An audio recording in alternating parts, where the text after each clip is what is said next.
धुळ्यामध्ये चांगली लोकेशनला हॉटेल टाकायचे सरांचा प्लॅन होता. मग त्या संदर्भात ते आज आपल्याला भेटायला आले होते खास धुळ्यावरून.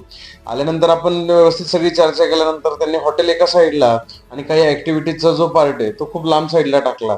तर तो पार्ट नेमकं काय आहे यासाठी व्हिडिओ नक्की बघा. मित्रांनो, आपण त्यांना व्यवस्थित त्यांच्या पद्धतीने पूर्णपणे प्लॅन काढून दिला. किचन कुठे असेल, किती सिट आउट करायचंय, किती बजेट आहे, त्या अनुषंगाने कशामध्ये काम करायचंय, कोणतं स्ट्रक्चर आपल्याला त्याच्यामध्ये यूज करायचंय, या सगळ्या गोष्टी आपण व्यवस्थित सांगितल्या. टेबल चेअर कुठून घ्यायच्यात सगळ्याच्या कॉस्टिंग वर्कआउट करून दिलं, जेणेकरून त्यांच्या बजेटमध्ये कसं बसेल हे त्यांच्या लक्षात आलं. बाहेरच्या साईडला आपण जर बघायला गेलं तर लॉन्स एरिया कुठे टाकायचा आहे, त्याच्यानंतर एक्स्ट्रा इन्कम सोर्ससाठी जे शॉप्स वगैरे आहेत ते कुठे टाकायचे, यामध्ये आपण त्यांना व्यवस्थित सगळं गाईड केलं. आणि मित्रांनो, त्यांनी जे एक चूक झाली असते असं म्हणता येईल, तर तो विषय असा होता की त्यांनी जे मुलांचा प्लेइंग एरिया आहे तो तिथून 100-125 फूट हा मागच्या बाजूला टाकत होते.